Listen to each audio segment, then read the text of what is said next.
We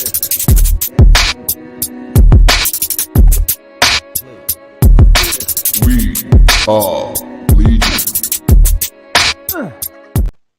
What is going on, comic fans? Welcome to the Legion of Comics. There's the countdown. A little bit of nostalgia there. A little bit of nostalgia. The last time I used that countdown to legitimately go live was a situation like this when I'm on my phone versus my laptop.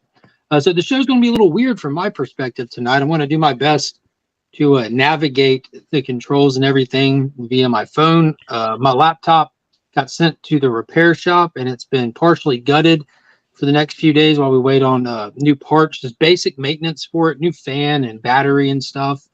You're exaggerating. Your shows are always weird from your perspective. Yeah, probably very much so.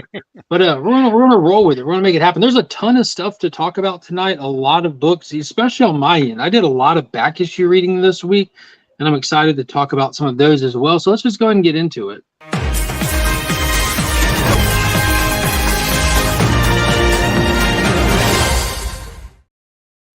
As always, a huge shout out. Thank you to Big Time Collectibles. If you're looking for an online retailer for exclusives, con books, mystery boxes, stuff like that, monthly mystery subscriptions, they got you covered. Also, if you need anything clean to press, Justin is the guy you're looking for. The links are in the description to them, as well as ABX Comics and Games, where I pick up all my books every week. The community's local comic shop. At this point, we got myself, Comic Viking, Burke Family 54, Collecting with Durs, Brian LCS just started pulling from there. And if you're ever not happy with your LCS for whatever reason, consider hitting up ABX. They're an old school shop, and they just do things a way that tends to make the customers happy. I think it's called caring for your customers. Yes, they're the comic community's comic shop. The comic community's comic shop. Also, I do want to remind everybody that memberships are alive. I appreciate everybody that comes through, watches, supports, subscribes, and all that. If you hit that channel membership button, you'll see the details on what that gets you. You get the loyalty badges, the custom emojis, all that good stuff. And from time to time, about once a month, I do a appreciation pick of the month. And there's a big one coming up. To celebrate Deadpool releasing. Definitely going to be giving away his first appearance amongst other things. What do you have coming up this week on your channel? Tomorrow morning, you and I will be on at 10 o'clock in the morning during our DC Comics Deep Dive. We'll be taking a look at Action Comics number 1065, which is House of Brainiac Part 3. Also, the backup story in Green Lantern 11, which is a House of Brainiac tie-in with Guy Gardner and Lobo, not Lobo. Then we're also taking a look at Suicide Squad Dream Team number 3, Countdown on the Road to Absolute Power. And then Wednesday night at 9:30 over on my channel, it is a Guess That Key week. Besides my partner in crime, Mark, we will have Actual Dracula and Beckerman. I was excited. Then you said Beckerman. I'm like, oh, okay. I guess I'll hang out with Beckerman as well. I'm excited for it. I got to pick out something topical to bring with me. I was talking to Paul earlier today about a book that I found this week. Nothing crazy, but definitely special to me. It was a cool find. You don't see it very often. And he pointed out, I was reluctant to show him because I was contemplating maybe I should just bring this. And he's like, well, it's not necessarily topical enough for you. And I guess I got to find something more topical. Speaking of topics, Heroes Con is coming up June 14th through 16th in Charlotte, North Carolina. Make sure you get your tickets, book your hotels, or just plan for a day trip. I'll be there. Rob will be there. DJ will be there. The three of us will be there representing Comics Curing Cancer at booth 1769 Heyo. And you can go check out Comics Curing Cancer on Instagram right now. The campaign is open year-round. The big event will be the first weekend in October right here on the YouTubes, but there's all kinds of stuff we're doing in the meantime. Most recently, DJ Link set up at the 3 Men in the Basement comic swap, and he had a very special art print done, Brand Flakes art of Spider-Man. It's a Comics Curing Cancer piece, and it was limited to only 25. I don't know if there's any moderators in the chat that can drop the link for it, but it's as of today, what remains of them, which is like 10 of them, that's it, are up on the Big Cartel website. So you can either just link the Comics Curing Cancer IG, and you can just find everything via that IG, or you can check out djlinks.bigcartel.com. I believe That's where we're putting up the stuff that remains after the cons and all that stuff. I got mine in the mail today. It's beautiful. It's actually really, really nice. It's almost kind of feels canvassy. Canvassy? Is that how you say it? Yeah, I can. Yeah, if you're French. Yeah, canvassy. Yeah. Yeah. And then aren't there also some comics curing cancer tumblers as well? Those are going to Heroes Con with us. There's a super duper limited amount of comics curing cancer tumblers that were donated by Spidey's Powdered Tumblers, fantastic member of the community and huge supporter. And those will be available at the Comics Curing Cancer booth. I think there's only like 3 of them. First come, first serve. We're not holding them for anybody. And yeah, so you want to get there. When you get there, just go straight to the C3 booth. There's also the biggest stuff that we have coming for Heroes Con is not yet announced. We're waiting to get some final details on announcement dates, kind of thing. There's a lot of moving parts with other stuff we have going on, but it's coming. It's coming. Definitely going to be exciting. I'm very excited. I'm excited. I say hey to some of the people in the chat, and we'll get rocking and rolling. We got Las Cruces. Good morning to you, sir. X11 Bravo, what is going on, homie? Hope you're doing good. Let's go, Legionnaires. Let's do it. Let's go. What's going on, Space Case Cards? Brian LCS is in the building. What's up, homie? What is this caring for customers you speak of? Yeah, that's how it is for a lot of people. It blows my mind. I've never known anything but fantastic comic shops. Steven with a C, what is up, homie? Good to see you. Joseph Michaels is in the building. Hello, Weekenders. Chris Loves Comics. How are you doing? Hope you're doing well. We're making it over here. We are making it. Got a few people popping in early on. And all right, I'm gonna be bouncing around. Man, this is weird. This is definitely weird. It's not weird. It's not the same. But there's something that I want to jump on straight from the beginning. We're diving into some topics, and this is something I saw earlier in the week. I'm like, oh, I got to remember to talk about this to Paul. I couldn't imagine a multiverse where you don't know about this, but you might not know about this. But you've seen this? I did see that. Let's go. He knows about it. Mm-hmm. So what we're looking at here, the first images released, there's like 4 or 5 on-set photos released of a legitimate fan film Green Lantern. I don't know how they get away with doing this stuff unless the way that they release it is non-monetarily, like they did with Spider-Man Lotus, where you're not selling it, you make it. You can fan fund it and make it, but you can't sell it after that, I think is the trick, right? Right, exactly. And I mean, there are some things you may not even be able to use necessarily, but yeah, I mean, those are some badass Green Lantern costumes. They are, aren't they? It's insane. It looks legit. So we got Abin Sur, we got Hal Jordan there in his flight suit, and then you have the same, what looks like the same suit, rocking with Hal Jordan there, looking at the ring. Like, dude, it looks so legit. Like, you could take that and just, like put a professional, put them in a professional setting with that suit, and it'll work. I have no clue when this is going to release, who's making it, what's what with it, but I got ridiculously excited when I saw that. I'm like, this is amazing. We have the James Gunn announced the Lanterns that'll be an HBO television series down the road, but in the meantime, we have this. This is exciting.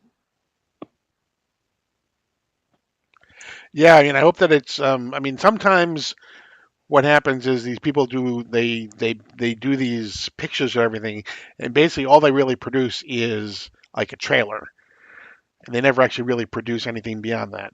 But even if it's just a trailer, I still want to see it. But hopefully they're going to do a whole fan film instead. I know there was a few weeks ago. I mean, a few weeks. Let's hope not. Unless we get an older actress, we're going to need to see an ID on. Exactly. Yeah, it'll be a Red Band trailer. Oh man, what an odd time that was in the Green Lantern comics. Yes. Yeah, but yeah, I believe it's going to be a full fan film. I mean, it says fan film on it and everything, so. Like I'm excited for that. That's really cool. I really enjoyed the Spider-Man Lotus film. That was ridiculously well done. It wasn't an action extravaganza, but it was what they intended to do. They did and did really, really well. Yeah, and you know what I mean? Visual effects, nowadays if you just have, a halfway decent computer, you can do visual effects on Yeah, I see this paid advertisement that comes in my Instagram feed every now and then for just a program that you just click and drag like buildings and stuff into your video, and they're already preset animated to like collapse or fall or just explosions, ground break. Like it's just so it's been done for so long now. They've been able to simplify it. Mm-hmm.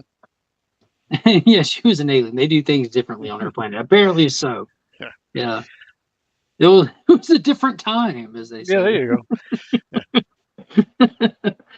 go. Next thing that I wanted to talk about, I was very excited to hear Nick Cage confirmed to be the live action Spider Man New War for the Sony Spider Man stuff. He was a fan favorite from the Spider Verse films. And well, I think it was just from the first one. He didn't pop up in the second one until like the very end. You just see him for a second or something. But I'm super excited about that. I can't imagine doing a Spider-Man New War movie without Nick Cage, right? Like that's the only reason you can justify that movie is how much people like Nick Cage in it. Yeah, well, it's going to be a series, I believe, right? I'm not sure. I believe it's going to be a series on MGM Plus, or maybe a movie. But I thought it was going to be a series on MGM Plus, which doesn't have a. I mean, it's not a. It's not like a Paramount or anything. It's not any of the big ones, but I think you can get it pretty much. I know you can get it as part of Roku because every time I watch Roku, they're always advertising MGM Plus. Yeah, I didn't even know about MGM Plus until like last week. I think I was talking to Coco Love Chevy on the phone, and he said he watched something on that. I'm like, are you kidding me? Like, why isn't that just a part of a different streaming service? Yeah. We got a $1.99 super sticker from Loki Dragonborn. What is going on, homie? Most definitely appreciate that. Big shout out to him. Oh my God.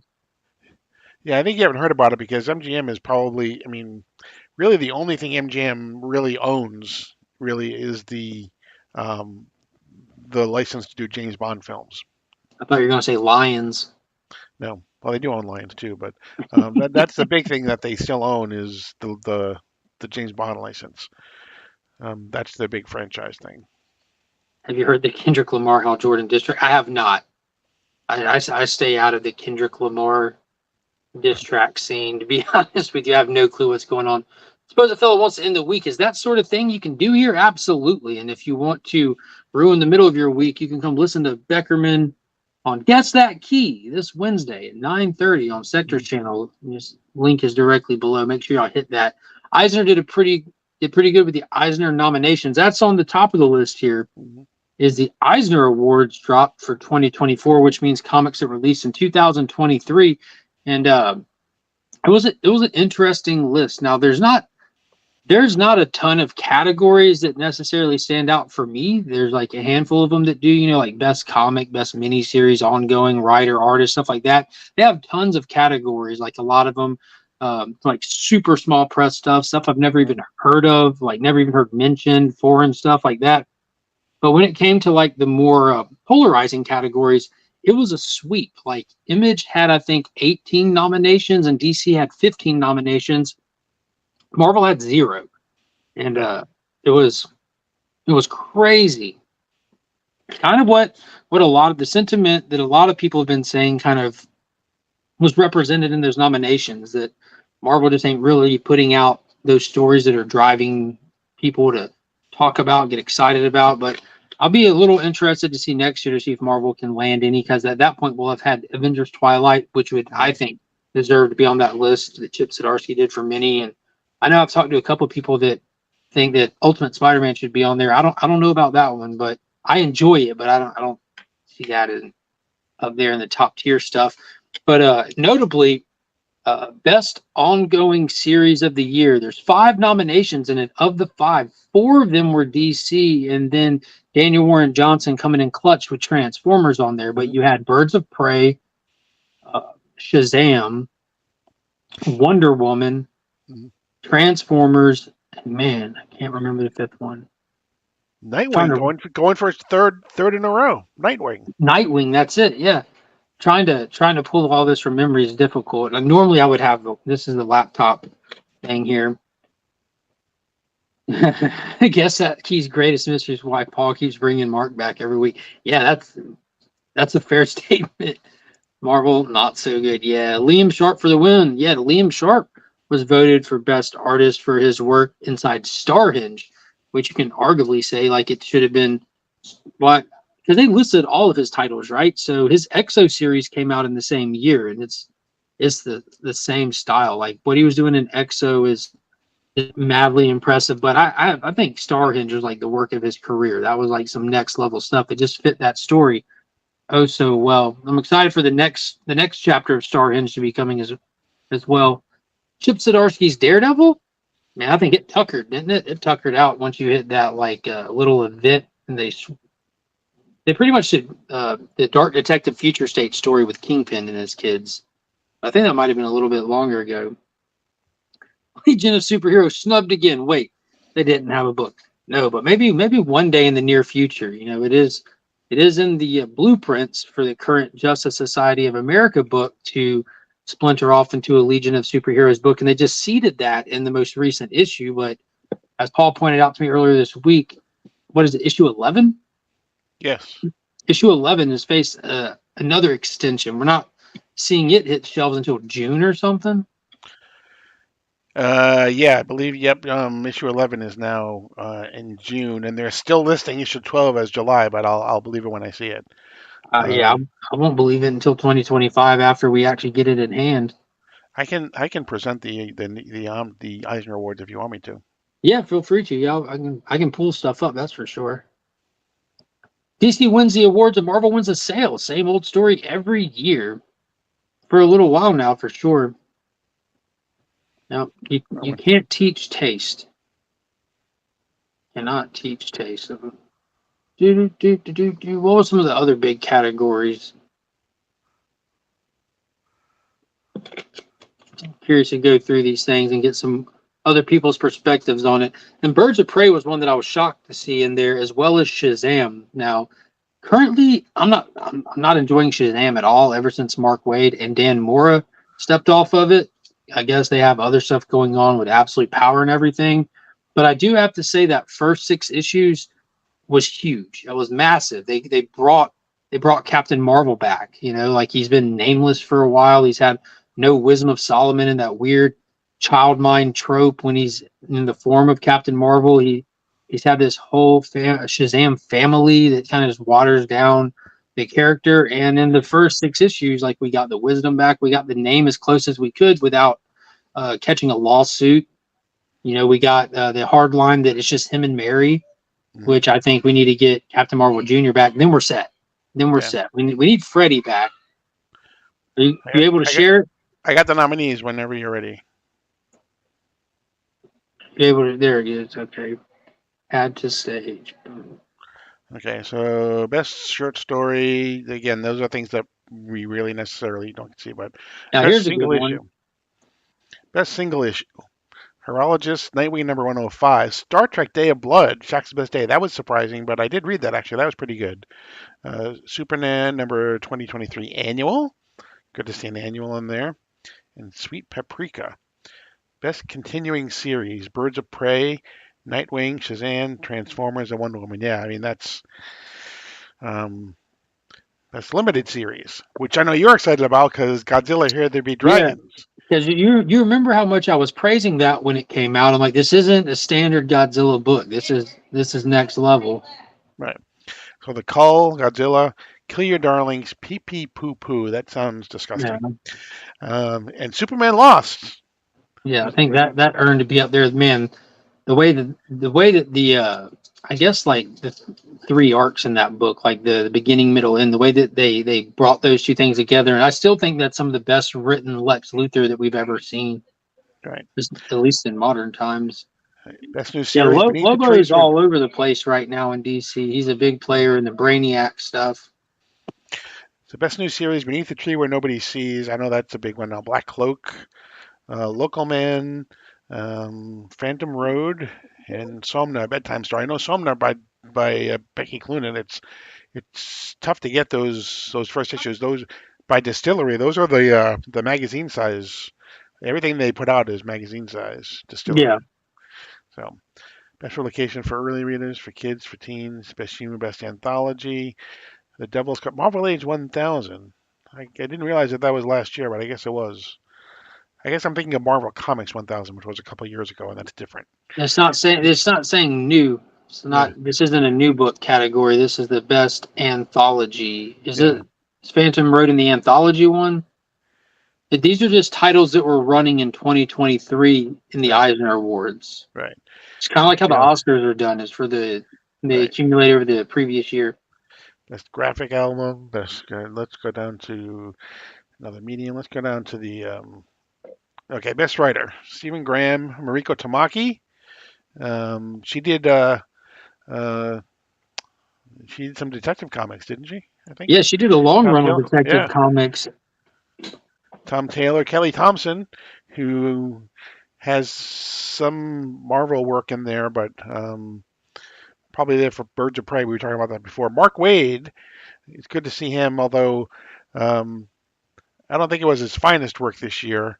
World's Finest Teen Titans. It started off strong, but then it kind of petered out for me. Yeah, it's nice that they're listing all their work, but Yeah. he's definitely not on this list of nominations for World's Finest Teen Titans. World's Yeah. Finest and Shazam, sure. Right.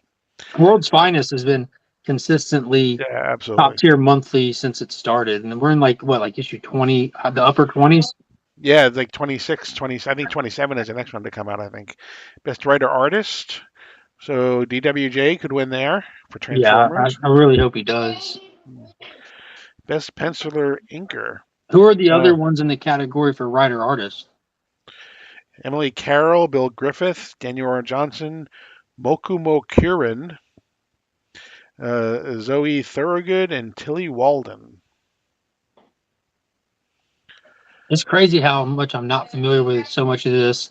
I always feel like I read a lot, you know what I mean? And I do, but relative to how much stuff is out there, not at all. But there aren't a lot of writer artists who necessarily are on part of the big three necessarily. Yeah. And shout out to you for recognizing that it is the big three. Yeah. So best penciler inker. So Jason Tula Lotte, Anaki Miranda. Let's go. CMD. Dan Mora. Hope Dan Mora wins. I'm really rooting for Anaki Miranda on this one. Bruno Redondo won last year for Nightwing, but he really didn't do any steady interior work this past year, I don't think, in 2023. So that may be why he wasn't nominated. But best painter, Jason Sean Alexander, Blackula, Return of the King, Tycho, Liam Sharp, Noctura, Starhand, The Dragon and the Boar. Yeah, he deserves that one. All right, Martin Simons for Universal Monsters, Dracula. Martin Simmons is another great artist for like horror titles. I read that Skinwalker Ranch miniseries. I absolutely loved it. It's kind of my jam, that kind of stuff, like the Y-Files kind of stuff, you know. And I think he had a few of the covers on there. And I don't think there was a Department of Truth last year, so that's probably why they took a pretty long break. So yeah, I can't wait for that to come back. Yeah, I cannot wait for that to come back. What is going on, Squirrel Wars? Best cover artist, Jen Bartel. No, I know about that. Cagle, Jenny Frisson. Don't know that. E.M. Gist, Something That's Killing the Children. Peach Momoko. Dan Mora. So this doesn't seem like a bombastic enough list for cover artists, because most of the people they listed are their interiors as well. And in like this modern day of comics, you have legitimate artists that are only cover artists because of like the type of work. Like Alex Ross is pretty much a cover artist, you know, because of the time it takes to do what he does. Like Yang is just a cover artist because of the time it takes to do what he does. Prison, like I don't know if she does interiors, but pointed out Friday, like all of her covers are the same, like the same face on every cover and everything. Beautiful covers, fantastic, but there's really some like wild cover artists, like Bjorn Barron's cover artist. Bjorn Barron, Steve Beach. Yeah, Steve. Jesus, how is Steve Beach not on that list? Or that new guy, Mark Spears, who's doing DC covers now. He just did that Zod cover. He's got like a Queen Brainiac cover coming up. Perillo, Luciano Perillo. Yeah, I mean, you get a lot. Delato, Perillo. Yeah, Delato. Yeah. I wonder if this stuff only pertains to direct market covers as well. Like you have a lot of people that do cover work, but they're not working under a contract with Marvel or DC. They're working through shops and stuff. I wonder how that Yeah. works. But Steve Beach wasn't. He was doing. I mean, he wasn't necessarily the A cover a lot of times, but he was on Action Comics for a while. He was the A cover. That dude carried the A covers for Yeah. Action for a long. Now he's carrying the A covers for Green Lantern. Steve Beach is like, I don't know, man. He's next level. He's up there with Alex Ross. Like, not with like exposure and stuff, but with the style and how long it must take. It's just straight painting. I love that, like that kind of like nostalgic look he puts on characters as well. You know that Crisis on Infinite Earths Superman figure that McFarlane did. The way that that's how he draws his Superman. Like, that's spot on. Yeah. Best letterer. Raza. That's another. How did Raza, Raza? Like, that's crazy. Best lettering, once again, overlooked, our favorite letterer. Yeah, but we look at this list and look at the credits for the Hassan guy on the best letterer, because I don't recognize or know anybody on that lettering list, but we just looked at the books associated with Hassan, and I'm like, yeah, this dude clearly deserves to win it just for Christian Ward's Batman City of Madness alone. Because the lettering in that is actually memorable, like the way that it was all done in the style of the characters, how Two-Face, and even like the horizontal Two-Face, all the boxes were different, and that's pretty much all. The other else is like web comics and things like that. So solid list. Some good stuff on there. I always wonder who votes on these things. Like, who nominates them? Who are the actual people that get to vote? Like, you know that is. I know it's not an open thing that you can go in and vote for. I'm looking. Hold on a second.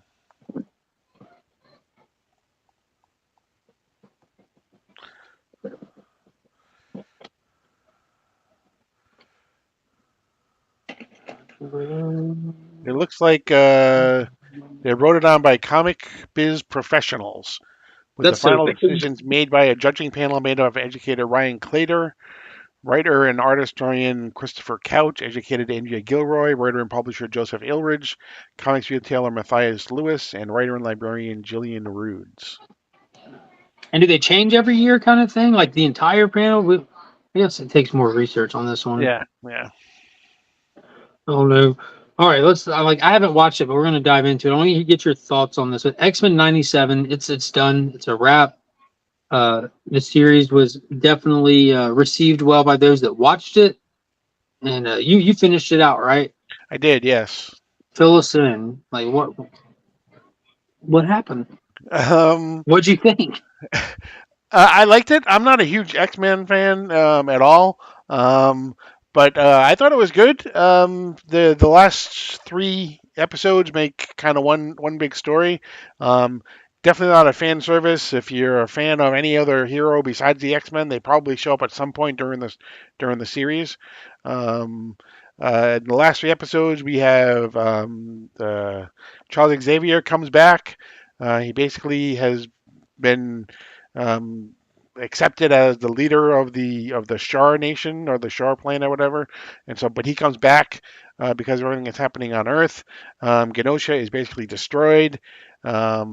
We have Magneto basically with his magnetic powers tearing Wolverine's skeleton out of his body. So did he go bad guy again? You know how he was like turned a new leaf and was leading the team. Did he go full bad guy again like he always was? Yeah, but Charles Xavier kept going into his psyche and everything to try to turn him back and everything and show him the way. So a couple of weeks ago, I saw everybody posting Magneto was right. Magneto was right. I'm like, yo, how short are people's memories? Like, Magneto's never right.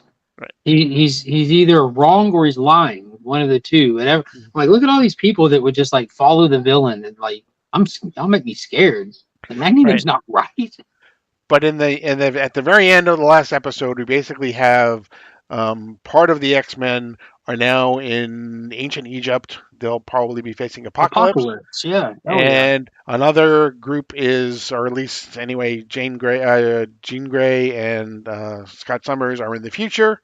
And we have this. So the bad guy ends up being a character named Bastian. Mm-hmm. Who is basically a sentinel who has a sentient Sentinel, The basically. sentient sentinel. Yes, Yeah. Bastion. Yeah. And so, but at the very end in Genosha, there's somebody who is actually looking through the rubble of Genosha, and he finds a playing card. So we were kind of led to believe that maybe somehow Gambit may come back after all. Following that logic is how you get to Days of Future Past. Hmm. That's what I'm saying. Short-term memory people have. Hmm. Like you remember, Rad. That's how we ultimately get to Days of Future Past. Assuming that, like you remember, like you got to think Terminator. You got to put like I apply Terminator logic to everything in my life. It works out great, but that's only a possible future. That's not your future. Just a possible future. You know, they stopped Days of Future Past, Age of Apocalypse. I guess we're going to be doing Age of Apocalypse again. That'd be dope. I really enjoy that stuff, like with Cyclops with like one eye and Wolverine with one hand and Colossus with the bandana. I'm definitely going to check it out. I'm definitely going to watch it. I've just been doing other stuff. But as far as season 2, I don't think it's going to be too long of a wait for season 2. Oh yeah, Terminator. Thank you. Terminator logic works today. It's James Cameron didn't just mail in Terminator. Like you can apply Terminator logic to anything. It works. It works. But season 2 is already in the editing process, as reported by the creative team. Yeah, that's super cool. Pika to you too. You want to show Paul? Yes. Okay. But yeah, so it shouldn't be too long of a wait. You know, like stuff with like Pika pika. Pikachu. Wow. Got to collect so them much all. payment. Don't tell him Let me get that. closer He now. doesn't have a job, Paul. Very cool. Nice. They could have done a villain better than Prime Sentinels. Pika pika. Oh, yo, homie, my ears right there. Yeah, there's a lot of villains out there. I guess they could have for sure. Maybe it was like one of those decisions. They're like, maybe if we roll in just kind of like a Sentinel villain. It's kind of homaging to the first episode with Night of the Sentinels. It's also giving our good guys more room to do stuff because they're not too worried, focused on all of that. And I don't know. There's probably some pros and cons that they really weighed out. It looks like Bo DeMayo did his due diligence with this show. Now, the unfortunate side, I don't know. Like, I guess they're already working on season 2. I know that Bo DeMayo wrote and everything. It was either 2 or 3 seasons before Disney fired him for apparently doing a good job. But viewership-wise, here's the unfortunate side of this. Despite how much people have been enjoying this, this isn't a general public success story. This is the highest viewed Disney Plus animated original in 2024, and yes, that is like the piled on description to make this award that they put out make sense. The highest viewed Disney Plus original animated series, but it's still viewership wise was way under even Miss Marvel, which is their lowest viewed Disney Plus original series non-animation. So that's where this exists in this weird world of we can assign a success to it, but we still need more people to view it. So hopefully, a lot of people have just left Disney. A lot of people just bailed on the brand, bailed on the company for who knows how long. But the show clearly was really well done and awesome. I've seen a bunch of clips already of it. They're paying total homage to so much in the comics. Hopefully, this kind of quality and this kind of stuff that goes over so well with the fans continues. This is the trend that needs to continue because everything that they put out typically, best case scenario, divides the fans. This is something that they put out that just won them over.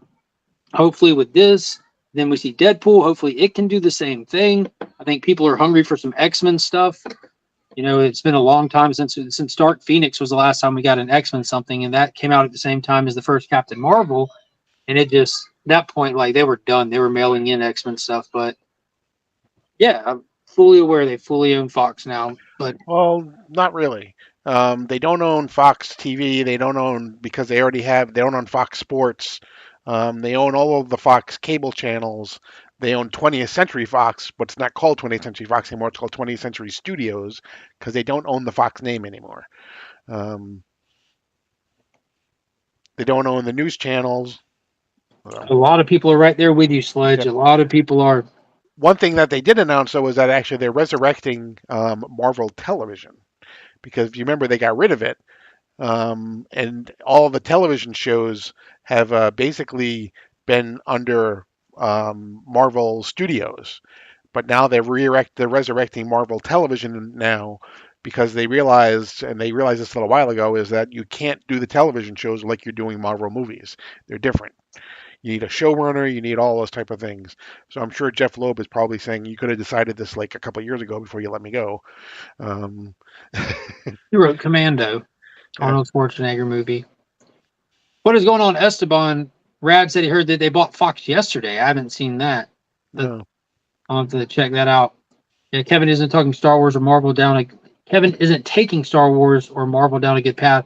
Yeah, this is the problem. Like he doesn't have a sidekick, man. Like we talked about it before. Like that mantra that in Feige we trust, that all of us said like for a good long time. That was never just Feige. It was Feige and Perlmutter. They were the check and balance to each other. You know what I mean? Like they both had to sign off on something. You know what I mean? It's just like the same format that DC's doing with James Gunn and Peter Safran. You have James Gunn out there talking to people, the figurehead and all this stuff, but Peter Safran is still there, and it still has to be both. It's still both of them. When Disney fired Ike Perlmutter, it became all Kevin Feige, and the second that it did is the second it changed. Like you can literally go draw a line on the calendar when it happened, and hopefully we're getting to the point where money is a big enough deal for them that they got to figure it out. I feel Deadpool 3 is going to be great, but just a one-off. Yeah, absolutely. It's the last Deadpool movie. It's going to be like that last Spider-Man film. Like it's just going to be great fan service, fun action, funny, laugh it up. But I mean, that's just what all the Deadpools are. That's why they're so fun. I feel like they're on brand for his character. I enjoy him a lot. Really looking forward to him. And don't forget, this is the crown jewel of the next member appreciation thing that I do. So don't forget to be a member for this month and next month. I'll pick a channel member and send them a thank you. Gotta word it correctly. Yeah, Perlmutter was old school and kept it in check. Yep. And I wouldn't want like a straight up Perlmutter MCU. I wouldn't want a straight up, just like I don't want a straight up Feige. It's that blend that works so well. They were good off of each other. Disney bought Fox all the time. Yeah, we just went through all that. Yeah, there's a lot more than just Fox News. And the reason why is they don't own Fox Network is because they already own ABC. That would have been a monopoly. They don't own Fox News because they already own ABC and they have ABC News.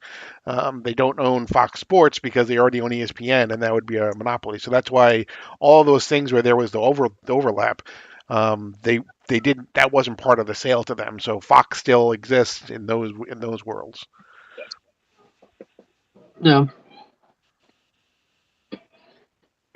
Let's see. It's a long list here. Superman and Lois finale. We got some details on that. The release schedule of that. Fill us in, Paul. Yeah. It's moving to Thursday nights.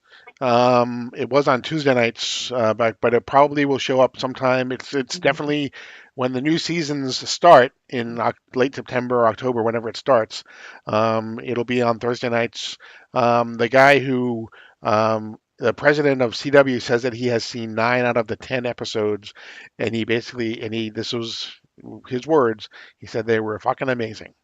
Dude, this show is an anomaly. We've said it since season 1.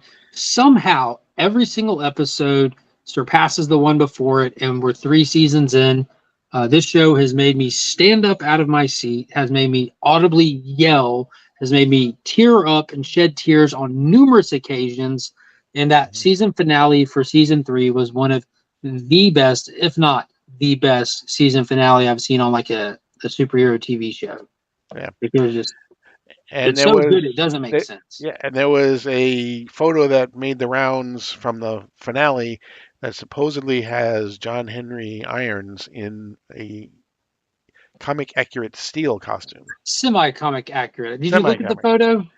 I did. Yeah. So what it is in Smallville, you have like the old timey towns that paint on the side of brick buildings and stuff. We do that here with some things. They have a painting and a mural, and it has it has Steel on there with his face shield up, and he's wearing the same suit, but it does have an S on it, and you can see red cape on the shoulders, which I thought was really cool. I would love to see that in the show. Steel's been fantastic this whole time. Yeah, I just thought of God when he went into the Lion's Den last season to go get his daughter back when she was she was dating the son of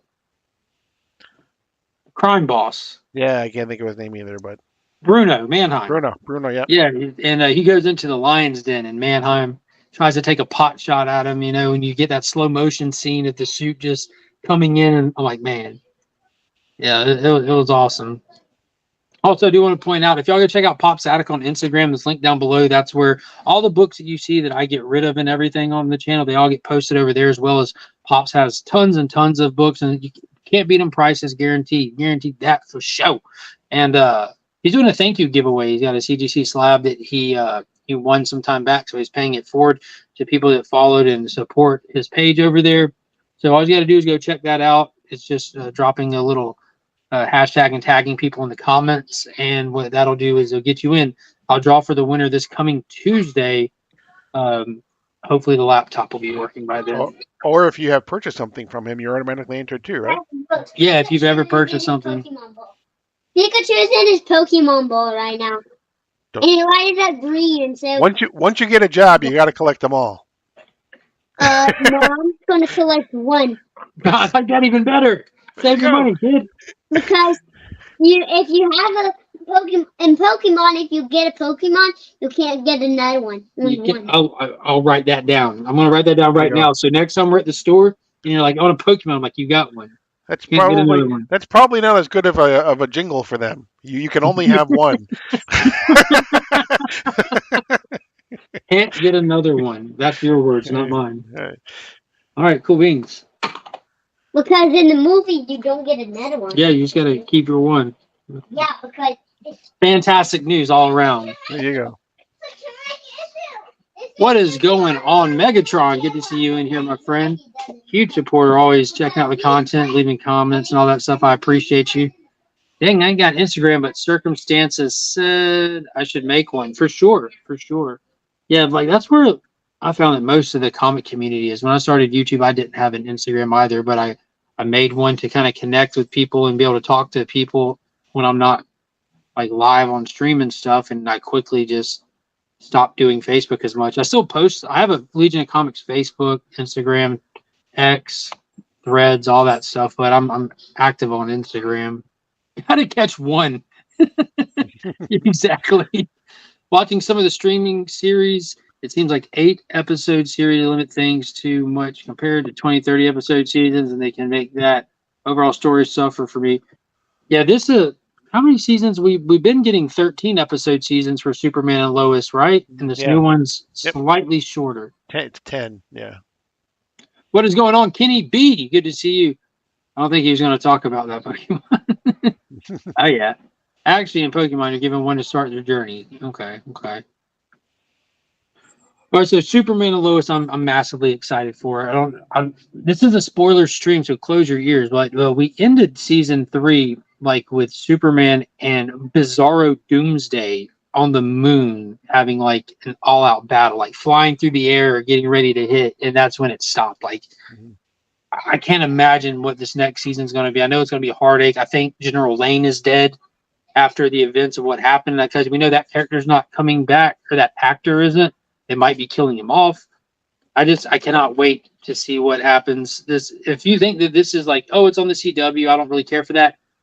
Don't believe that. This is not Arrowverse. This is not the Flash and Green Arrow continuity. This is literally a standalone Superman and Lois show, and I promise you will not be let down. It is amazing. Yeah. Yep. Yeah, they just did like 13. All right. Sticking with Superman, Supergirl, Woman of Tomorrow, James Gunn's silver screen Supergirl film got official news drops. We have our actress. It's the girl from House of Dragons, Millie Alcock. Okay. Don't make me beep this. She's our Supergirl. That's been known, but we got an official release date now, June 26, 2026. So go ahead and forget we even talked about this because that's so long away. What's the point of even telling people? Because that'll change between now and then. I Right. guess trying to keep it relevant or something. At this point, I expect her to be in the Superman, not Legacy, Superman movie. Mhm. But everyone else is in it. Why not her too? But I'm excited for that. I'm excited that man, this is I don't know. Anytime I think of the James Gunn DC stuff, I immediately get so many mixed feelings. I don't even know where to go with it. Right. So if that big orb behind Superman in that Solaris. photo is Solaris, but if it is Brainiac, could there be Argo City on there? And could that be how we get Supergirl? She makes her appearance there. Yeah.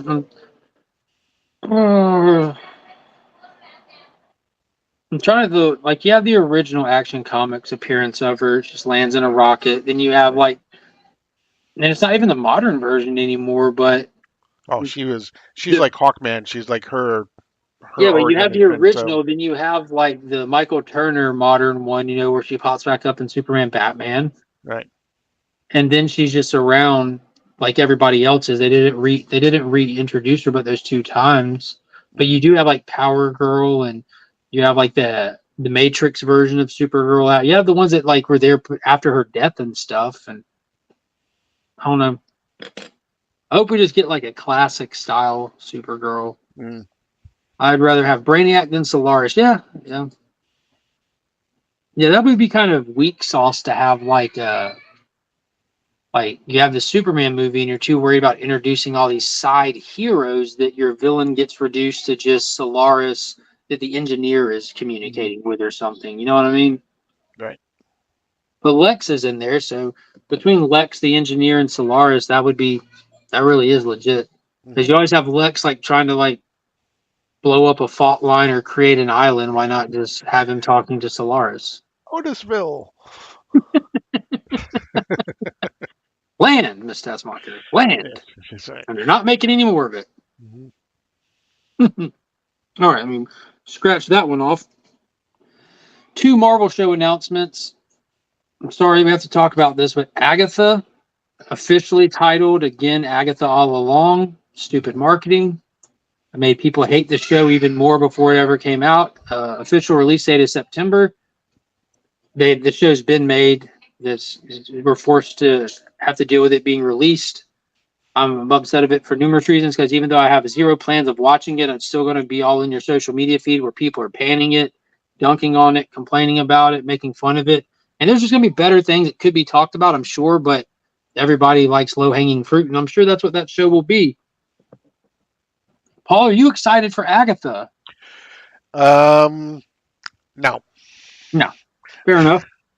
Huge congrats to Tony, who is the winner of our Comics Curing Cancer Brand Flakes print giveaway. So again, to remind everybody, Instagram, Comics Curing Cancer, or if a moderator can drop djlinks.bigcartel.com into the chat, y'all can find the Comics Curing Cancer print there. That's where we're putting up the stuff that remains after these convention appearances.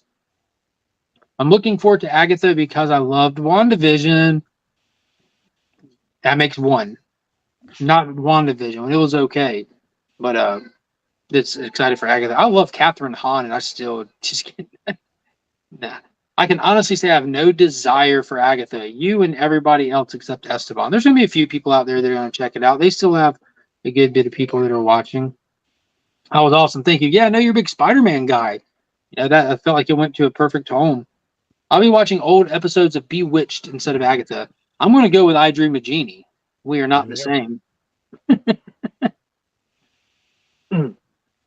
But the other one is, now this is going to be a shock. Ironheart, they said, is still happening. This show has been done and made for so long now. It kept getting pushed off for so long. This show takes place before Wakanda Forgettable.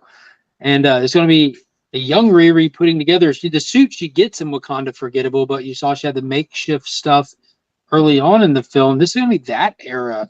So that got a 2025 release date, which, Iger said like we were toning it back 1 or 2 movies a year, a couple of TV shows a year, and we're still going to be faced with all the stuff they've been doing, like for at least another 12 months. Like if they stopped today and said we're going to make a masterpiece, it still would take 2 years before you see it. You still have to wade through like a year to 2 years of what they've been doing before you get to the other stuff. But we'll see. Zero Desire, yeah, no, who does? Yeah. Who does? She was terrible in that movie. Yeah, Agatha is the wacky neighbor from WandaVision. Yeah, yes, yeah. Catherine Hahn, she always plays a wacky character and everything. If you remember Step Brothers with Will Ferrell and John C. Reilly, she was the chick that walked to the urinal and threw her leg over it to take a piss in the urinal. Yeah. She's hilarious, man. She's hilarious. And Daredevil is 2025. Yep, Daredevil Born Again, March 2025, right? Yeah, and still, I read something that said that it seems as though Armor Wars may have been Still written off. Written off? I thought they said it's still happening. I don't know. Either way, at this point, you got no Tony. Rhodey has just been completely destroyed character-wise thanks to the Secret Invasion crap. So that's 2 shows I won't be watching. You ready to talk about 2 shows that I won't be missing? Sure. First up, Last of Us got confirmed to be Last of Us Season 2 will be released in the first half of 2025. So we're not too far from that. We're under 12 months for that. I'm very excited for that. I don't play the video games. I don't care about the video games, but I loved the TV show. It was phenomenal from start to finish. It was a 10 out of 10. Another one that just HBO knows how to make television. It's not just TV. It's HBO. And I'm kind of sad because this show typically counter programs whatever they're doing that's amazing. So I always catch it after the fact. But that's exciting. Do you enjoy The Last of Us? Did you watch that one? Oh, I love The Last of Us. I mean, yeah. I never knew that I would cry at a zombie. Yeah, same here. Like just Grammys. Give them the Grammys. Like the show was amazing. Emmys. Give them that too. Grammys or music. Yeah, throw them all the Emmys. But dude, it was so good. I bought it on Blu-ray. Even I'm like, I'm gonna own that one. I picked that one up on. Can't wait. So I'm excited for season 2. I am aware of video game stuff because before that show ever came out, one of my buddies who does video game, he would send me like cutscene clips because he was playing the games for the first time, and the games were very impactful, just like the television show was for those that played it. It has a huge fan base, a huge following, and so I am aware of like the plot line of the video game and what happens to some of the more main characters. So I'll be interested to see if they go that route and how the show will manage to go past that. Television is different than video games. Let's see what happens. Nick Fury is still. Oh, wait. Secret Invasion was horrible. Rehire whoever the guy was they fired for 97 for future. Yeah, Bo DeMayo. Yeah, they definitely should. I remember her being in How to Lose a Guy in 10 Days. She was Kate Hudson's friend. Nice. Got to see The Last of Us one day. I really like Fallout. The Last of Us is way better than Fallout. I really enjoyed Fallout. I describe Fallout as like it didn't do anything exceptional. It didn't do anything at all exceptional, but it did everything good. You know what I mean? It made the show just all around good. Didn't redefine anything, didn't blow you away in anything, but it was fun. It was just good. The Last of Us did everything exceptional. Different tone and style to the show, though. Titans and Doom Patrol was fire, in my opinion. Yeah, I really enjoyed Titans to that last season. That last season, they kind of jumped the shark, but I think they were trying to get it out. Doom Patrol is fantastic, but man, you got to take it in piecemeal. It's a wild one. It is. Yeah, I really liked it, though. I didn't really like the Last of Us show, but I was happy they filmed in Kansas City. Nice. Dune 2 coming to Max this month. Can't wait to watch it again. Best movie of the year. So that's another thing me and Paul were talking about earlier today. The damn scalpers. The scalpers literally got me. Like I'm on my phone. I'm looking at my phone. I got to point at it. So I've been on the secondary market trying to haggle with scalpers to get a copy of Dune 2 on 4K Steelbook. I picked up Dune 1 on Steelbook. and they were already sold out online and stores. Scalpers have raided the stores for Dune 2 steelbooks, but they're wanting like $70 for a damn movie that's like $30 in stores. Like, this is crazy. Mhm. Absolutely crazy. But this also brings me to my next show that I will not be missing. Announced this week, not announced, but trailer dropped this week. Caught a lot of people by surprise.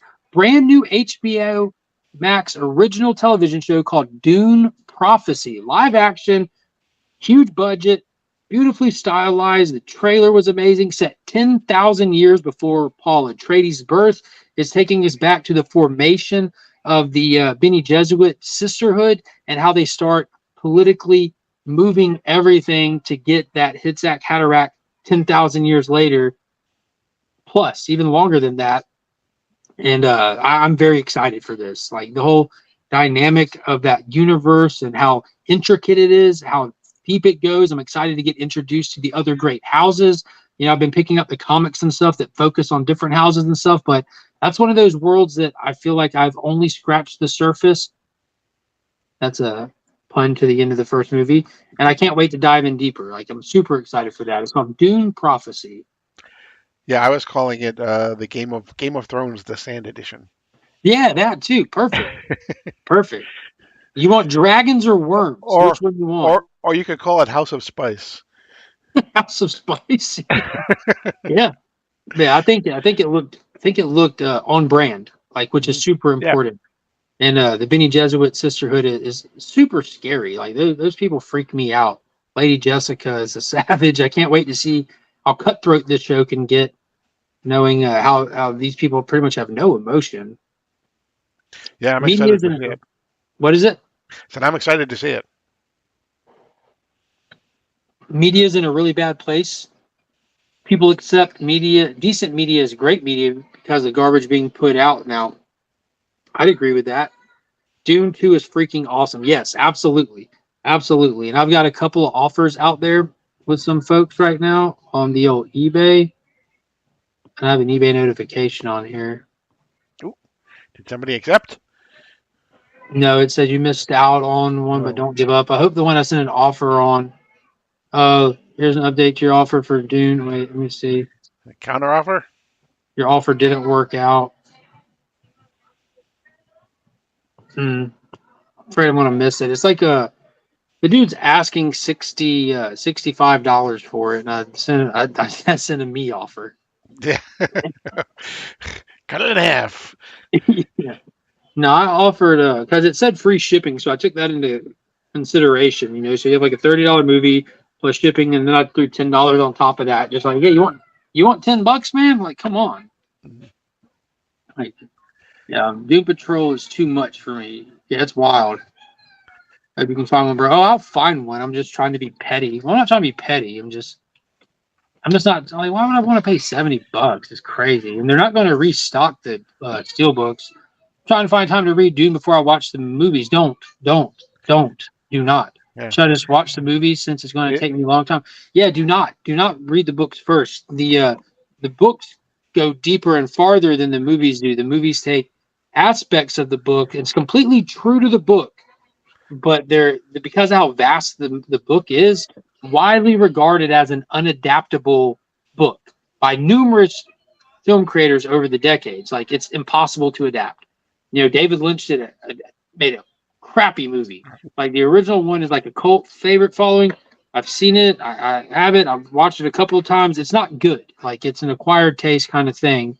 The Sci-Fi Channel did a really good job adapting it, but they had to make it ridiculously long, which is fine because it was a whole TV saga thing.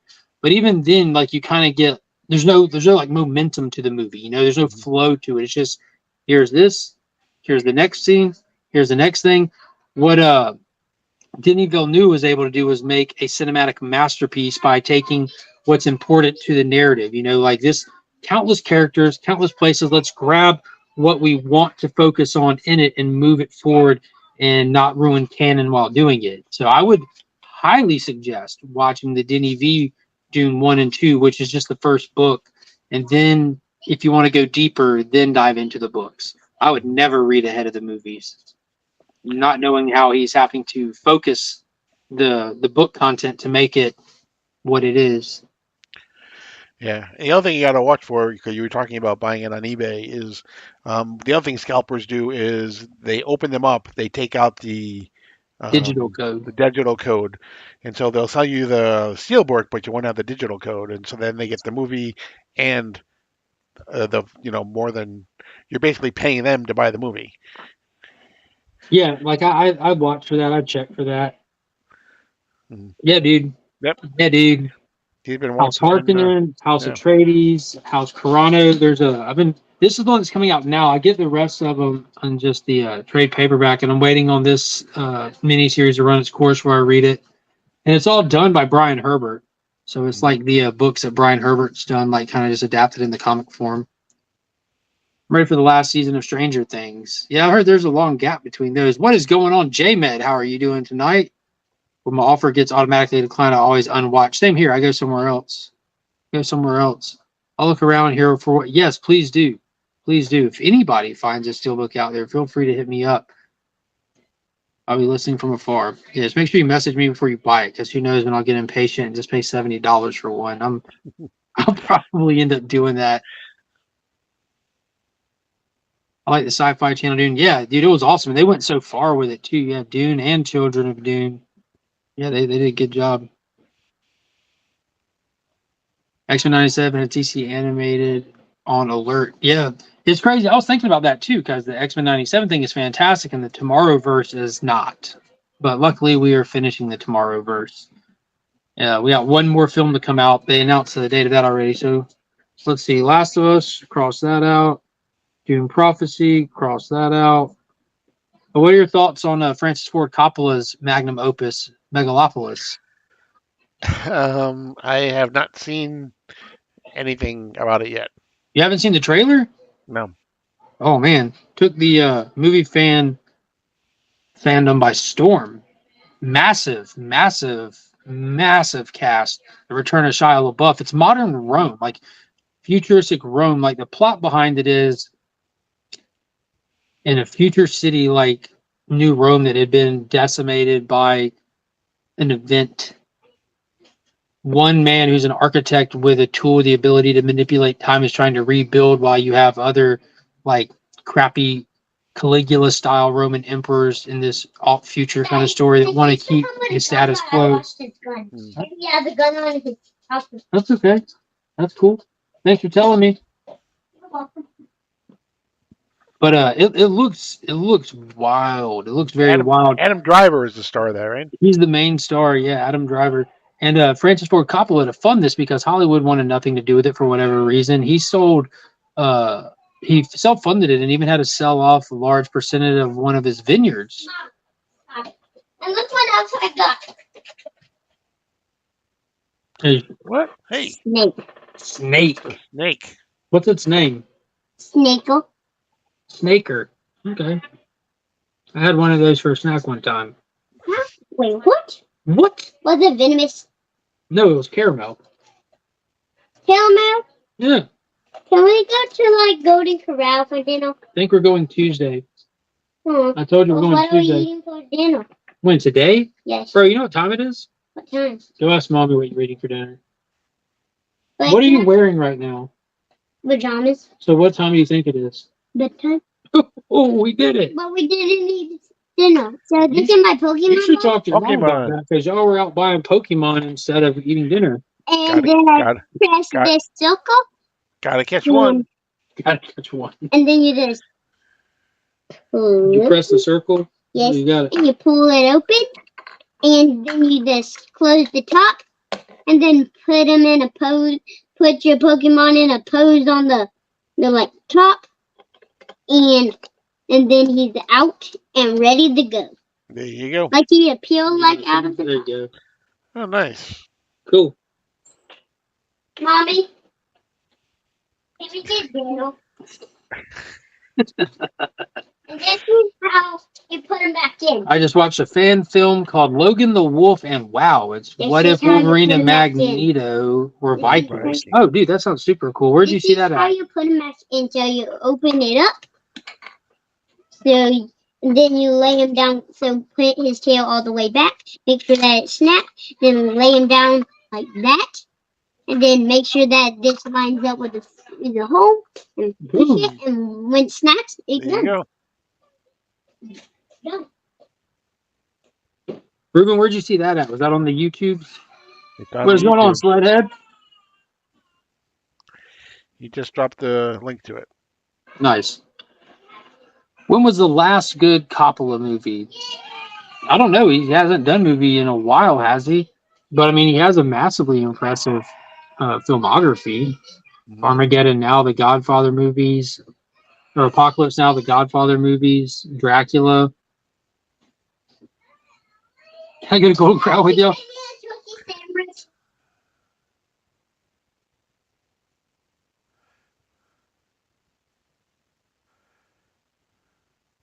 There's a snake that's watching him bending. There you go. There you go. And you Yeah. can also take it in water. You can also take the snake in water. I saw a YouTube ad for that Logan Wood. If it looked high quality, who do y'all know made it? Like, was it one of the? There's a link in the chat if you guys want to hit that. Finn's Million of Toys episode 2, right? Appreciate that, Ruby G. I'll definitely be checking that out, man. I love some of those fan films. I don't know if you saw it earlier, Ruben, but we were talking about, like, first thing we talked about tonight was the first photos for the Green Lantern fan film. Look at that. Look at that. Look how high quality that looks, man. Super wild. Super wild. But I don't know. It's not a Bat in the Sun thing. I'm kind of losing a lot of hope in Bat in the Sun. They've been dragging some stuff out. It's just Logan the Wolf has over 500,000 views in 2 days. holy potatoes. That's like that Spider-Man Lotus thing. Like some of these fan-funded things are the way to go. Way to go.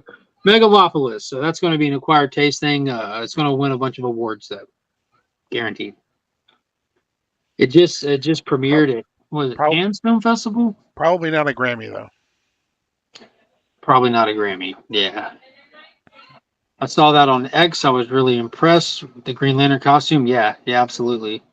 Absolutely. Last thing I have on my list was the new addition to the Fantastic Four, Cassia Natasha Lyonne. If you don't know who that was the blind girl from Blade Trinity. She was also in American Pie. That's right. I'm talking movies from long ago. So unannounced role in the new Fantastic Four movie. But we'll see. We have John Malkovich and her both announced as unassigned roles. So I kind of feel like it's Alicia and Puppet Master. Just whether he plays like the big villain or not, he's still a character in close proximity to the Fantastic Four, Alicia being Ben Grimm's girlfriend. The actress in real life is 45 years old, so I don't think it's going to be a Frankie Ray, which would be more of a love interest for Johnny Storm. But it's a thing, right? It's a thing. Yeah, sure. I know I was talking to Sir Timothy Nerdy. He's thinking, what about Herbie? Possible. It's possible. I don't know. I still want to see John Malkovich as Herbie. I think that would just be hilarious. Why aren't crowdfunded movies more of a thing? I don't know. I think they are. We just don't hear about them as often unless they hit like our fandom. You know, the biggest crowdfunded thing I'm excited about is called To Infinity. Kevin Porter, who plays Batman in a lot of Bat in the Sun stuff, he's playing Buzz Lightyear. And what's the actor's name who plays in Walking Dead? Who plays Rick? Can't think of his name now. Andrew Lincoln. Playing Woody. Really? Live action. And it's going to be going to theaters and it'll be free for people to see. Again, because you can't sell this stuff. Yeah, I wouldn't be surprised if crowdfunded movies don't catch on. I mean, obviously it takes a lot more, but I mean, there are a lot more like crowdfunded comics nowadays than there used to be. Yeah, it does blow my mind too, because if theaters could find like limited screening forums, you know, theaters make most of their money on concessions. So even though you can't sell a ticket to this, if you just show it, right, you know, you can still get concession sales and stuff like that. Man, the dynamic of theaters are going to change drastically. I cringed at the Galactus casting, but I had to tell myself he'd be covered up with CGI. Yo, his voice, man, sold me. Andrew Lincoln, yeah. I'm sold. I rewatched the Kingsman Secret Service earlier today, and when Eggsy gets arrested in the opening of the film for stealing the car and joyriding in it, the detective that it has him at the table, like, why would you do that? And the detective gets a phone call that says to let him go, and then Harry's waiting for him outside. That's Galactus. I'm like, yeah, I didn't realize, like, I've seen this dude and stuff before. That's pretty cool. But he's got like this deep voice. Like, I don't know. Yeah, Galactus will be for the majority covered up, unless he's like they give us like whole Galan mode and stuff. We'll see. We'll see. I think Fantastic Four has got a long way to go to be an all-round general hit. I think that's going to be one that just splits people just right off the rip. I don't know. The period piece thing I thought was a good idea. Putting them in a different alternate universe is the dumbest thing I've ever heard. People don't like the multiverse stuff. Like, comic heads do. General audiences do not like multiverse stuff. I see all the time on Instagram. Like, saw today on a comic book page posted the Zur-En-Arrh Batman, and like Failsafe is amassing an Amazo army with Zur-En-Arrhs from across the multiverse, and the comments were just flooded. Forget the multiverse. Quit with the multiverse. Done with the like. Y'all don't comic book. This is comic book talk right here. Like, this is status quo in comic books. You know what I mean? Like, and it's just the MCU has ruined the multiverse. I think we need another proper crisis for a little while. Like, just burn it down, one world, and just kind of go. I don't know. That's just me. Got to win that general audience sometimes. Meanwhile, DC is announcing Elseworld. You see the Elseworld trailer? Yeah. Oh man, that was exciting.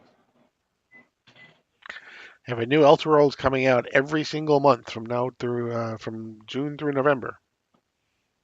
Super excited for that. We got a pass on the Fantastic Four from Bob's. That's shocker. My biggest problem with Marvel is the power scale. I think what Marvel does best is what happens in New York City. I don't care about guys stronger than the strongest guy in the universe.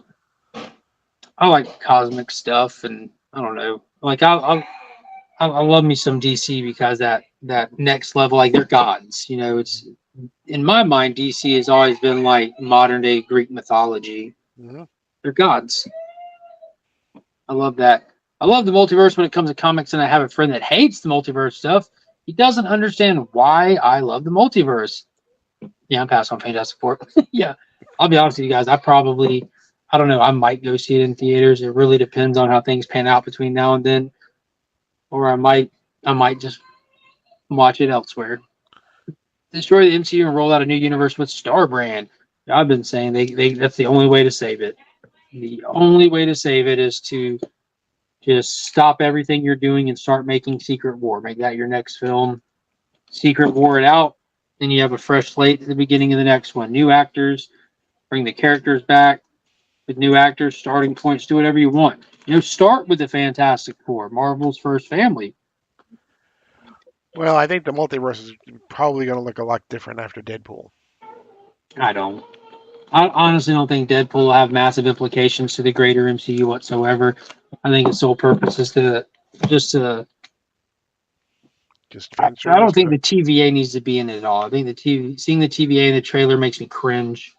I'm like, this is a fantastic property, and I think that's just going to be there just for the sake of like getting us to an Old Man Logan world. Mm-hmm. I feel like that's what we're in for most of the trailer, like with the dead Ant-Man, the crazy rat rod racers, and some of the characters from previous films. It's how you justify getting all these people together on screen in a world that there are no consequences in. Like, I feel like the Wolverine we'll see, the world they'll be fighting in has zero consequences. You can just do whatever you want. Nobody's safe. The Walking Dead cast people be getting some good roles. Deadpool equals Marvel Jesus. Yeah, I don't disagree. Rob Liefeld doesn't either. Yeah, they need to just restart the MCU with the Fantastic Four. Yeah, 100% agree. Speaking of Marvel, I have zero Marvel comics on my pull list this week. DC Comics and Image completely stole the show, much like the Eisner Awards did. We got some books you want to talk about? Switch over, chit Sure. chat some books. I'm excited for a few. I'm going to kick us off here. We have a brand new series started from Valiant Comics. You know, they're doing this whole road to resurgent of the Valiant universe. Valiant Comics went under. It got picked up by Alien Books, and they continued printing.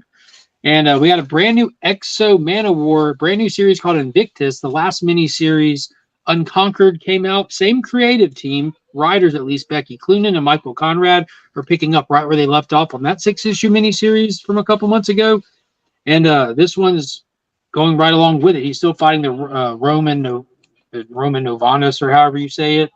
He's trying to get the soothsayer back. He's on this road, hanging out, letting the armor recharge. It was heavily damaged at the end of the last one, and the Romans are coming for him. It's wicked fun, written well, has the whole old school barbarian feel to him and everything. It just Exo's just a really fun character. I really enjoy it. And you have this whole the Valiant thing happening, this big crossover that the Valiant universe is doing, trying to get people in, connecting Bloodshot, connecting Ninjak, and a couple of other characters. And there was one page in here that kind of like somebody flashed up in front of Exo saying, "We need you back home. Catastrophe's happening. Everyone's going to die." He's like, "I don't care." So it kind of addressed the fact that there is the connectivity, but it just kept Exo alone in this book. He's presumed dead by everyone on Earth. But we'll see. We'll see where it goes. I'm trying really hard not to buy into all of it because I want to so bad. But at the same time, I'm like, I ain't got the time. I ain't got the time. Yeah, that's fair. My wallet would like more if I just dropped DC and more. Yeah. Ghost Rider Final Vengeance is coming out next week. Yeah, true story. True story. And that is actually right here. Boom. There you go. Very excited for issue 3 of that by Benjamin Percy. Yeah, I have very few books on my Marvel list. It's Hulk and Ghost Rider, and we got one more issue of Avengers Twilight that went from first week release to a 4th week release. So, Valiant is trying to connect again. When Dinesh ran Valiant like 8 years ago, I tried to buy in. Yeah, I'm not. I want to see them succeed. I don't want to see Valiant go under. I think these are like characters that'll always exist. You might have breaks in between them and stuff, like it comes and goes. But I just like Exo. You know, the other characters are cool and everything. He's just kind of the only one that I really care to follow. I don't know. Paul, which one you got? Well, it was a small week for me, and 3 of the 4 that I got, actually, we talk about tomorrow. Yeah, so check out the DC Comics Deep Dive. Mondays, it posts at 10 a.m. on Sector's channel. We go over Suicide Squad Dream Team issue number 3, where you can see the ramifications of Dreamer running off from Amanda Waller and her sicking the team itself on one of the members to go get her because she is not expendable like the rest of them are. Find out why in this week's issue, as well as if you're keeping up with events at DC Comics. Awesome. If you're not, we do it for you on the DC Comics Deep Dive. We're also diving into the House of Brainiac Part 3 in Action Comics issue 1065. Now that we have some of the Superman family loose on Brainiac's ship, what are they going to do to try to free the rest of them? Where is it going to go from here? Do they have some unexpected help from some other friends? Spoiler alert, they do. Find out who and find out if Superman and Lobo are going to catch up with Brainiac or if it's going to end with a unfortunate battle between the two. Well, solicitations are out. The cover of the next one is Superman and Lobo fighting. So if you're a fan of the most epic fights in DC Universe, it's coming. They're bringing it to us, and you want to know how all this is going to be connecting and leading into absolute power, so don't miss out.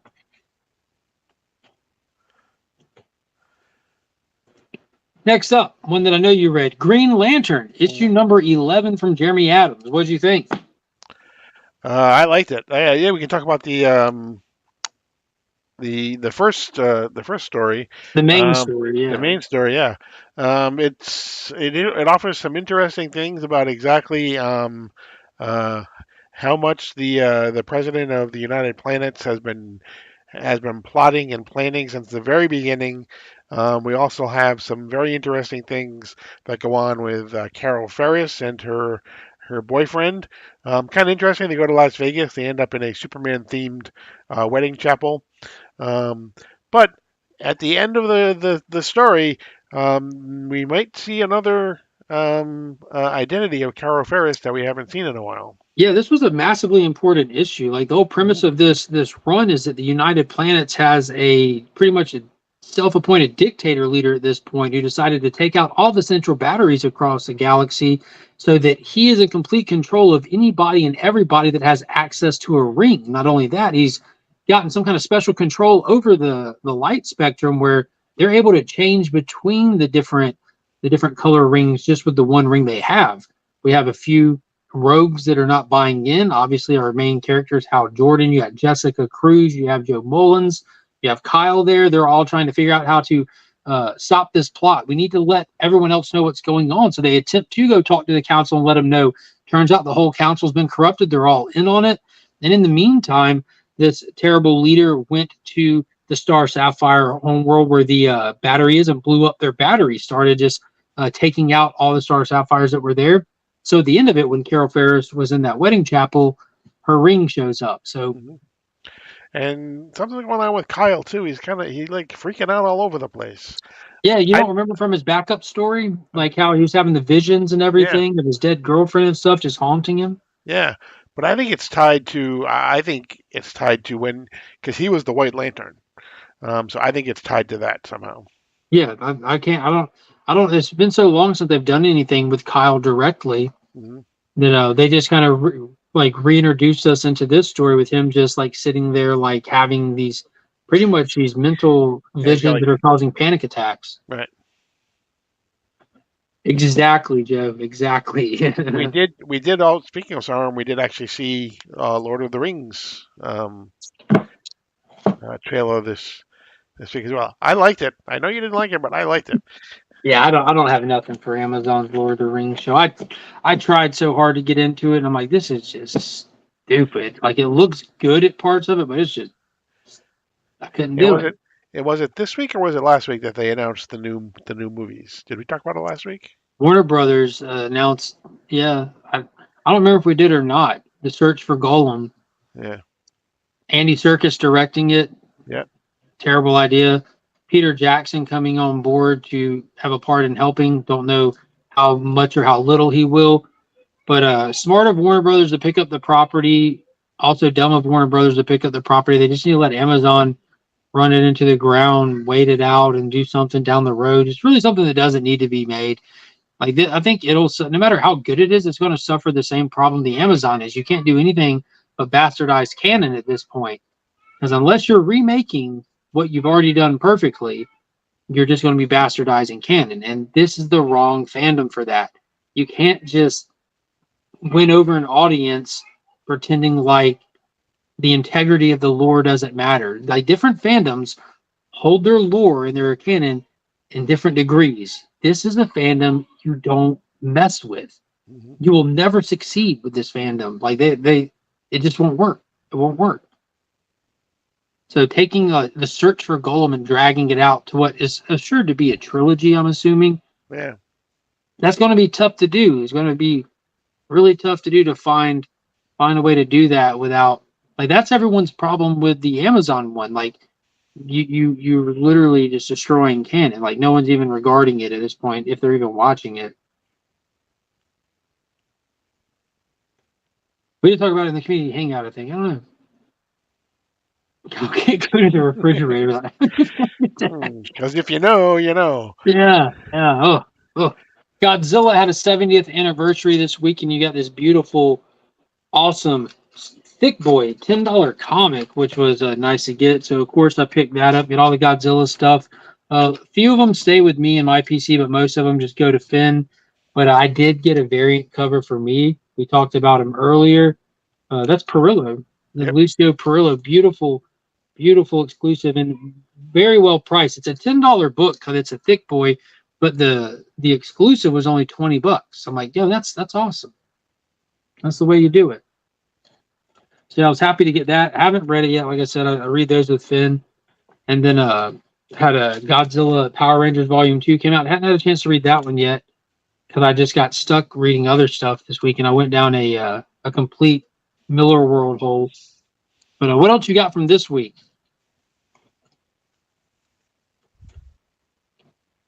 Yes.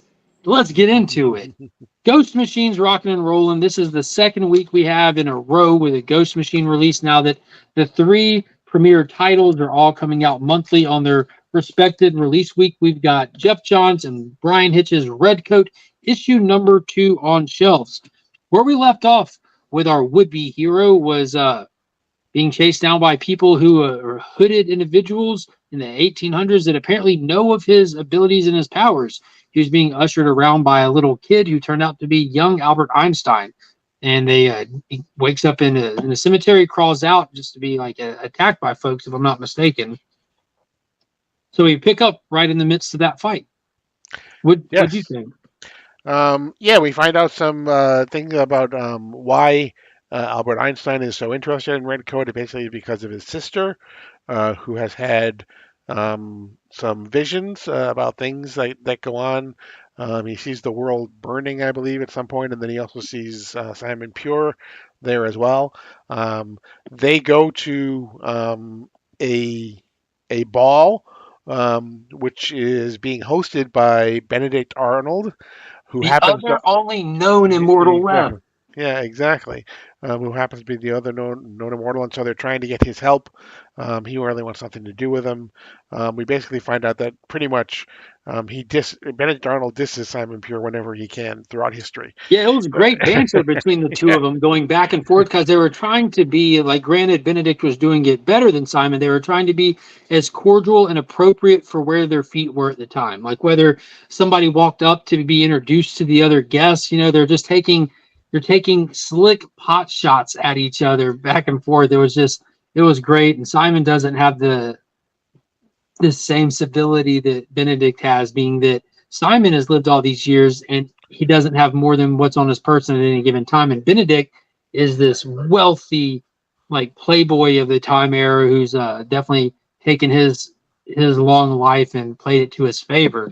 Benedict Arnold, a true patriot. Exactly.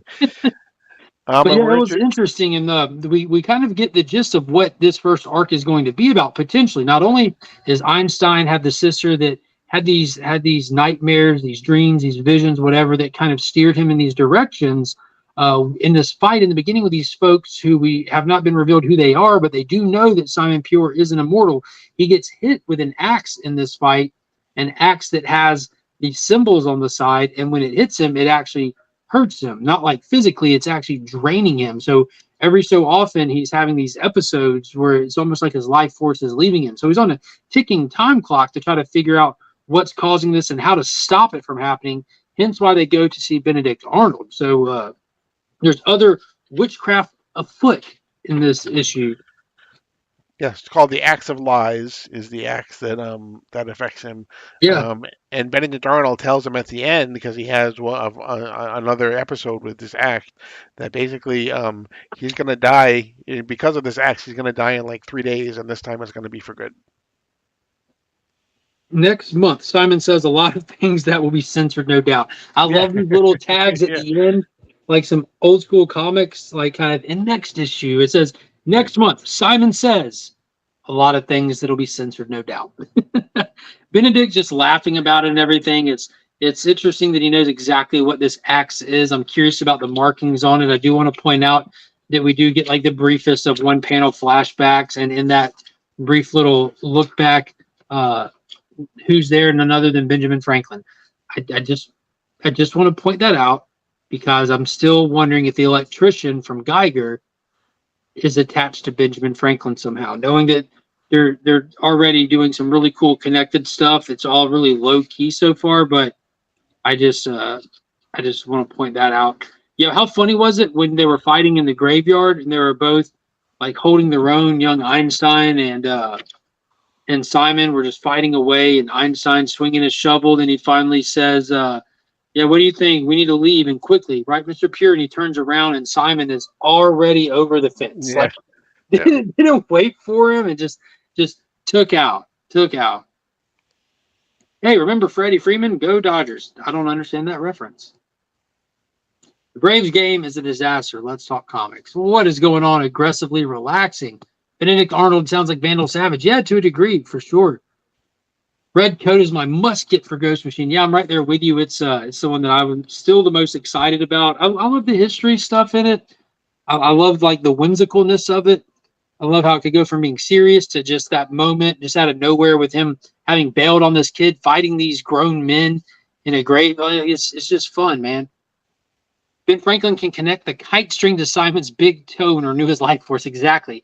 Keep in mind, it was Ben Franklin that was going through the ritual for the immortality that Simon quite literally fell into and gained his immortality. So he's connected in bigger ways than just by a kite string, I think, to the whole Ghost Machine universe. Beautiful cover A by Brian Hitch. Beautiful B cover by none other than Yvonne Reese. I love that Yvonne's getting the B covers as we're waiting for Hyde Street to drop this October. That's another one that I'm probably next on my list of excitement to see. Geiger still amazing. I was able to check out Rook #2 from next week already. So freaking good. So good. I'm excited to talk that next Sunday with everybody. I hope everyone gets out to your shop, picks up these Ghost Machine books. Check them out. They're amazing. Freddie isn't letting us forget. The Dodgers game had a storybook ending tonight. Nice. I came here to get away from the Braves' pathetic performance. Apparently the Braves are really bad tonight. Can't escape it, huh? Can't escape it. All right. So I'm going to burn through some of these. As a lot of people know, if you follow me on Instagram or follow the channel, I've been diving way deep into the Miller World stuff.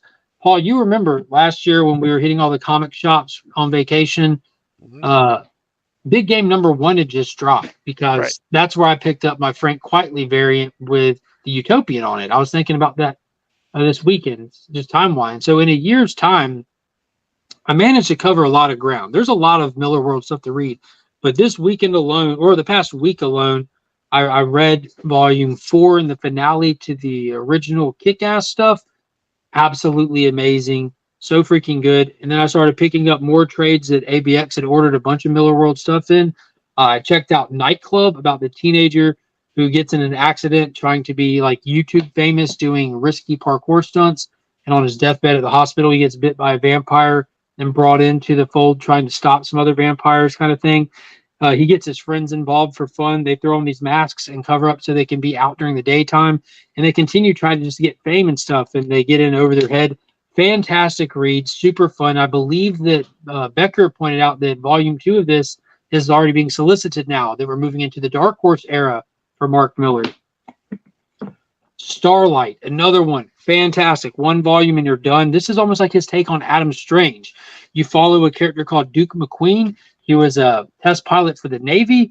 He ends up going through a time tunnel in the sky, kind of like some of those old 1945 stories that you actually hear about. And he ends up on another planet, kind of like Rand in DC, and he helps topple the dictator government and free their people. He is renowned as like the greatest hero of their planet ever, but he came back home immediately after that to a world that didn't believe him. So he's the most legendary hero that's ever existed on one planet, and he's discredited ex-pilot old kook on another one. Well, in his old age, someone from that planet comes back and says, "We need your help. We're back in the same situation we started. You created peace, and peace bred a weak society and opened us up to immediate attack from people that have been watching from the wings for a while." So it's old man with his last hurrah on this planet that he loves. It's amazing. It is so freaking good, so good. And you don't get a lot of time in the with his time, like when he was younger over there being a hero. Just little flashbacks. You spend all the time with him in his old age, with the only person that ever believed him was his wife, who passed away, and he's got nothing really left to say for, so he goes, kind of thing. It's fantastic. Red Kingsman for the first time. The comic book compares pretty well to the film. It's way different enough that you can read this and be surprised and not know what to expect along the way. But this was fantastic. Then last but not least, I read Magic Order volumes 1 and 2. Probably some of the best Miller World stuff out there. I understand why there's 4 volumes now. I understand why it's his next Netflix project. Cordelia and her crew is just awesome. This was super cool. So it's pretty much his like John Constantine world stuff. It's if you had to compare it to anything, so good, so freaking good.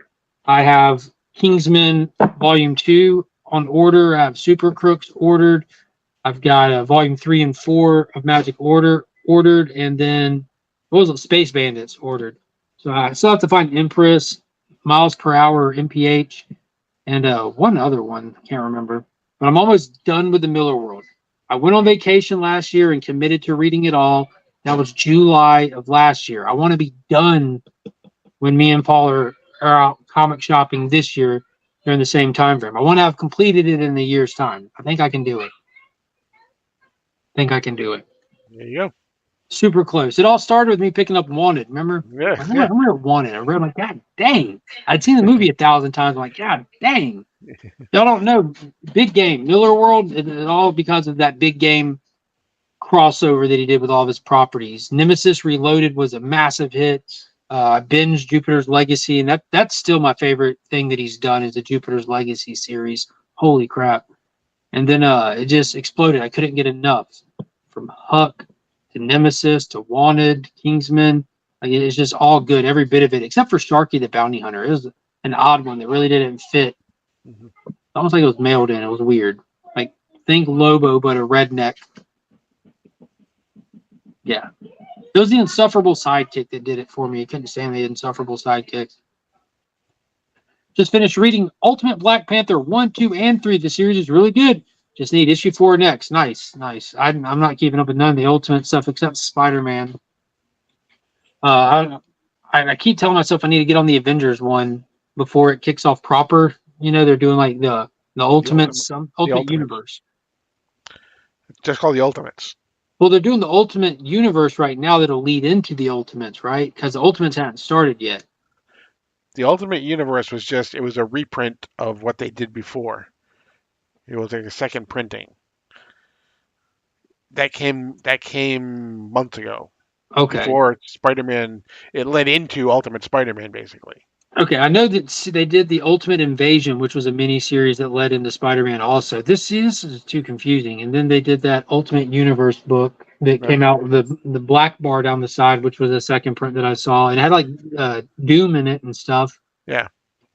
And I talked to somebody and told them I plan on checking out the Ultimates, and should I get this? They said if you haven't read any of the other stuff, it might be good to read it to kind of get an idea of more of what's going on. I don't know. I like his work because he's snarky in the way I like, but Miller doesn't age, so I don't trust him. He doesn't age, does he? He's the same age. He's like drinking the same milk that Paul Rudd is. Yeah. But man, it's just after 10. You got anything else you want to hit on tonight? I can't think of anything. Well, if you do, we'll be right here next week and we'll cover all of it. What are you watching? You watching the Braves game? No, kidding me? It's terrible.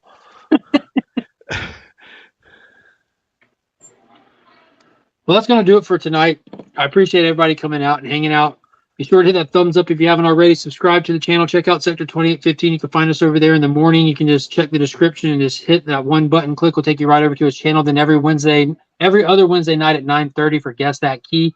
This week is a Guess That Key week, so we'll see you. Don't forget that audience does participate, play along, and just be present in the chat for your chance to win the awesome giveaway. And don't forget to hit that join button down below. Check out the channel membership here. See if it's something for you. Again, this is the big one. The Deadpool one. So I appreciate all the people that contribute to the channel. It goes right back out to you guys. I have fun doing all that stuff, so I can't wait to see how it plays out. And until next time, as always, he's Paul, I'm Mark, but we are Legion.